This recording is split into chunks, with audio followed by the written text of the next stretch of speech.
নমস্কার, ছন্দা চ্যানেলের পক্ষ থেকে সবাইকে স্বাগত জানাই। আজকে একটি রেসিপি নিয়ে এসেছি, যে রেসিপিটি খুব চমকপ্রদ, তো তোমাদের অনেকেরই কাজে লাগবে। তো অনেকেই জানো হয়তো, তো আমি কীরকমভাবে বানাই তোমাদেরকে দেখাবো। তো আজকে আমি টমেটো সস বানিয়ে দেখাবো, যেটা তোমরা ফ্রিজে স্টোর করে রাখতে পারো। তো আমি দেখো, আমার বাগানে অনেক কিছুই সবজি দিয়ে আমি রান্না দেখিয়েছি তোমাদেরকে।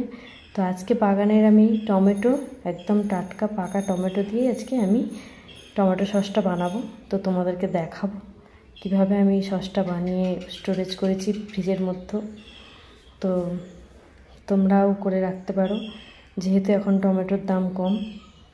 তো টমেটোটা সারা বছরই খাওয়া যায়, সস করে রাখলে যে কোনো জিনিসের সঙ্গে খাওয়া যেতে পারে। তো দেখো টমেটো আমি কিভাবে কেটে নিয়েছি ছোট ছোট করে। তো দেশি টমেটো এগুলো, ভেতরে দেখতেই পাচ্ছ এগুলো টক হবে।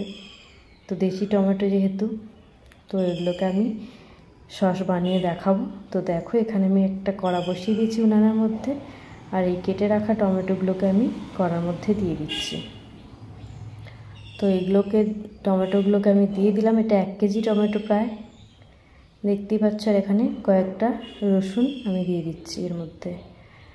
তো কি কি দেবো তোমরা একটু ভালো করে মনে রাখবে।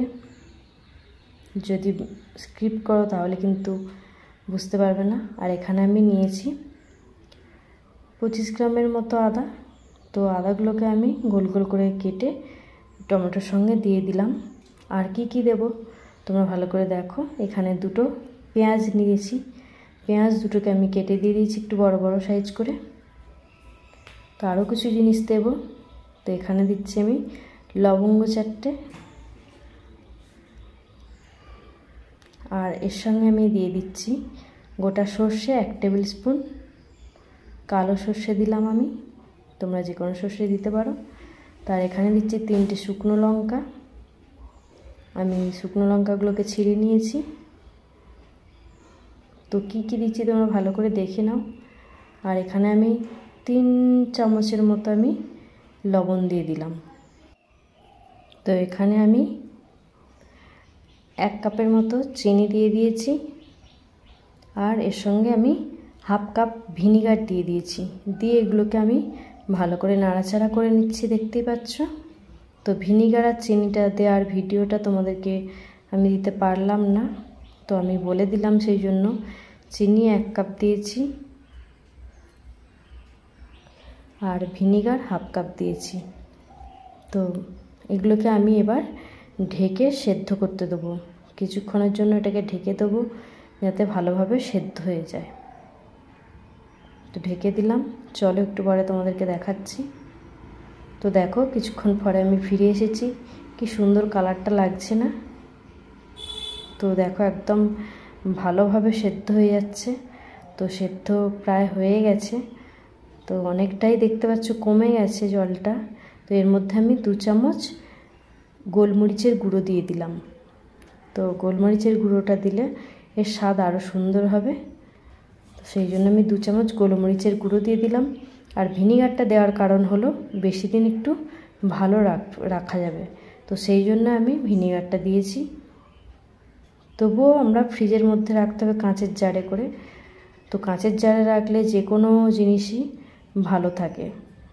তো তোমরা কাঁচের জারে করেই ফ্রিজের মধ্যে ভরে রাখবে।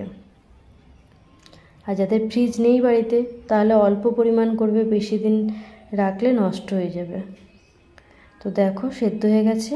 তো আমি এবার নামিয়ে নিয়েছি। এটা কিছুক্ষণের জন্য ঠান্ডা হবে, ঠান্ডা হওয়ার পরে আমি দেখাচ্ছি তোমাদের কি করব। তো দেখো ঠান্ডা হয়ে গেছে, আমি একটা মিক্সার গ্রাইন্ডারে জার নিয়ে নিয়েছি। তো এই ঠান্ডা হওয়া জিনিসটাকে আমি মিক্সি জারে ঢেলে নিচ্ছি। তো এইটা দিয়েই আমি মিক্সি জারটাতে আমি পেস্ট করে নেবো ওগুলোকে। যেহেতু আমার আদা রসুন সব কিছুই আমার গোটা গোটা দেয়া আছে পেঁয়াজারে, তো এগুলোকে আমি ভালো করে পেস্ট করে নেব। তো দেখো পেস্ট করা হয়ে গেলে আমি তোমাদেরকে দেখাবো কত সুন্দর এটা লাগছে।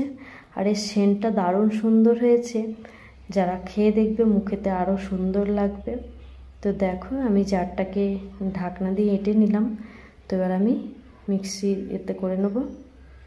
তো পেস্ট আমি করে নিয়েছি, দেখো কত সুন্দর পেস্ট হয়েছে।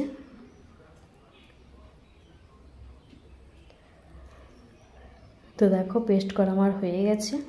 তো এটাকে আমি ভালো করে ছেঁকে নেব। তো একটা ছাঁকনির সাহায্যে একটু বড় দ্বারা, বড় ফাঁকা যে ছাঁকনিগুলো হয় সেই ছাঁকনির দ্বারা আমি ছেঁকে নিয়েছি। দেখো কড়ার মধ্যে নিয়ে নিয়েছি একদম। তো এটাকে এবার আমি কিছুক্ষণ জাল দিতে থাকবো। তো জাল দিয়ে নাড়াচাড়া করতে হবে, এটাকে একটু ঘনত্বে আনতে হবে। তো ঘনত্ব নিয়ে এলে এটা যে একটু পাতলা ভাব আছে, এই পাতলা ভাবটাকে আমাকে মেরে নিতে হবে, কারণ টমেটোর যে রসটা ওটাকে শুকনো করতে হবে। শুকনো করলে বেশি দিন থাকবে, আর বেশি না শুকনো করলে পাতলা পাতলা থাকলে এটা তাড়াতাড়ি খারাপ হয়ে যাবে। ভিনিগার দেওয়া থাকলেও খারাপ হয়ে যায়।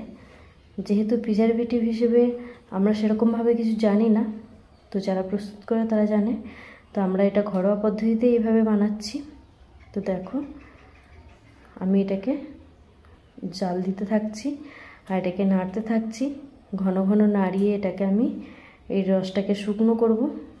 তো এখানটায় দেখো লাইটের জন্য একটু কালো লাগছে, কিন্তু কালো না, এটা লাইটের কারণে কালো কালো লাগছে।